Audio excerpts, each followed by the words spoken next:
एक और मौजू पे अपने ख्यालात का इजहार कीजिए।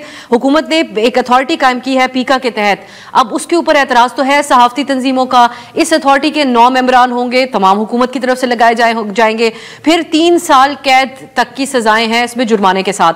तो आपसे मैं ये जानना चाहती हूँ, अब इसमें जो मकसद बताया जा रहा है वो टीवी के सहाफ़ी नहीं है बल्कि यूट्यूबर्स का जिक्र किया जा रहा है, और यूट्यूब के ऊपर भी एक दुनिया आबाद है। जो टीवी लोग नहीं देखते हैं वो तमाम लोग अपनी खबरें व्लॉगर्स और यूट्यूब के जरिए सुनते हैं।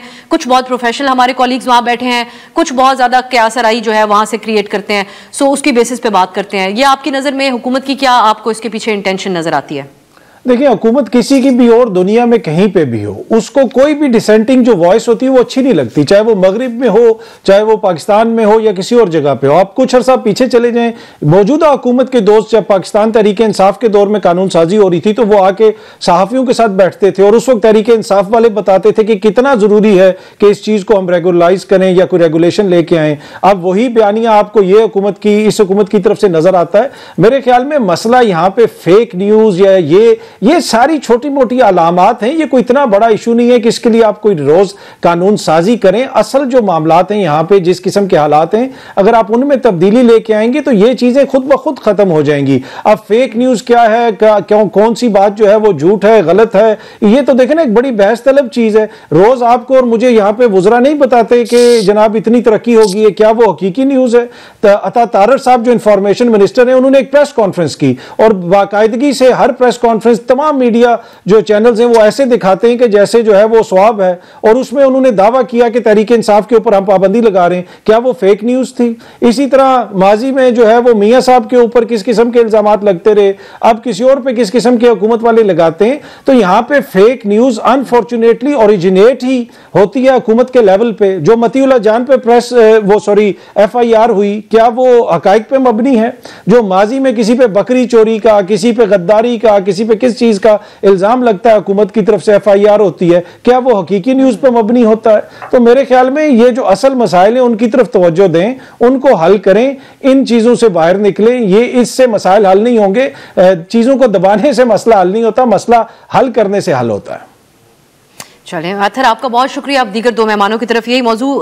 सोलंकी साहब, आप इस पर टेक्निकली की पोजीशन में भी हैं, आप निगरान वजीर इत्तलात रह चुके हैं।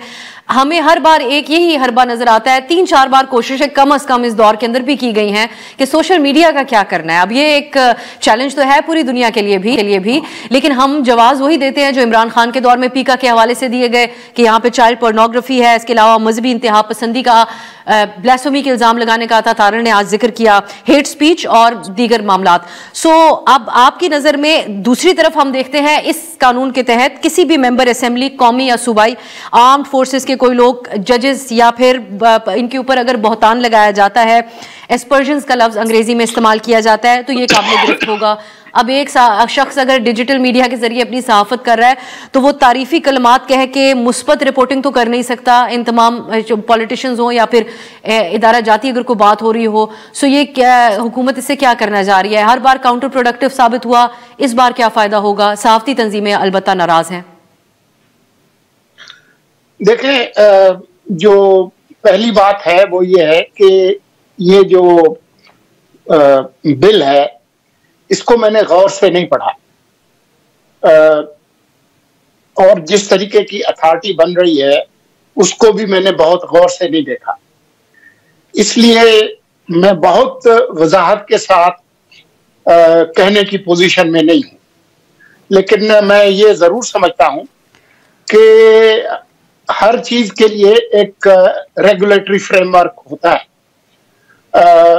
तो मुझे एक रेगुलेटरी अथॉरिटी या किसी कानून पे एतराज नहीं है, अलबत्ता उस कानून का जो मिसयूज है, कानून को इस तरह से होना चाहिए कि उसका मिसयूज ना हो सके, क्योंकि हमने माजी में मिसयूज देखा है, तो मुस्तकबिल में उसको रोकना चाहिए कि उसका मिसयूज ना हो। अलबत्ता जिस तरीके से सोशल मीडिया ने, आपने अपने इब्तिदाई में भी सवाल में भी कहा कि यह सिर्फ पाकिस्तान का मसला नहीं है, ये दुनिया भर का मसला है। इस पे किताबें लिखी जा रही हैं, इस पे रिसर्च हो रही है, कई मुल्कों में इसके सोशल मीडिया के इस्तेमाल पे उम्र की एक हद मुकर्रर हो गई है, जैसे ऑस्ट्रेलिया में। तो ये सीरियस मसाइल है। हमारे यहाँ बहुत सारे ऐसे वाकयात हुए हैं सोशल मीडिया के, यहाँ तक के मेन स्ट्रीम मीडिया के, जिसमें हेट स्पीच होती है। आपके हेट स्पीच के नतीजे में आपके एक गवर्नर जो है सूबे के कत्ल किए गए। इसी तरह की गलत किस्म की बात पे कि जी वो एक लड़की का रेप हुआ और उसकी एक नाम नेहाद मां भी पैदा हो गई। इसी तरह से पिछले दिनों आपने बर्तानिया में देखा कि किस तरीके से फसाद। लेकिन उनका मुखातिब यूट्यूबर्स हैं सोलंकी साहब, उनके मुखातिब हैं वीलॉगर्स, यूट्यूबर्स, जो बिलखुसूस हमें उनके दिल की बात का भी अंदाजा है, दिल का हाल तो खुदा जानता है, लेकिन जो हुकूमती वज़रा बात करते हैं वो यूट्यूबर्स जो कोर्ट रिपोर्टिंग करते हैं, जो हुकूमत के ऊपर तनकीद करते हैं, गालिबन यही तमाम लोग हैं जिनको वो रेगुलेट करना चाह रहे हैं। देखिए, मुझे नहीं पता कि वो किस किस को रेगुलेट करना चाहते हैं, लेकिन जो सोशल मीडिया है या खुद मेन स्ट्रीम मीडिया है, उसमें जो खबर है वो उसके साथ जिम्मेदारी जरूरी है। अभी 2-4 दिन पहले पिछले जुमे को आपके इल्म में है कि एक बहुत बड़े चैनल ने जो खान साहब की जो सजा है उसमें उनको बरी कर दिया था। और जो आजादी सहाफत पर जो ताकतें असरअंदाज होती हैं उसमें सिर्फ रियासत नहीं होती, गैर रियासती मार्केट फोर्सेस भी हैं। आपके चैनल के अलावा मुझे बताएं कि अभी ये जो प्रेस रिलीज नैब ने जारी किया उस पर कितने चैनल्स ने खबरें चलाई। ख्वाजा आसिफ की ये जो बात है उन पे तो सियासतदान भी बात नहीं करते थे सोलंकी साहब, आप करना शुरू हो गए।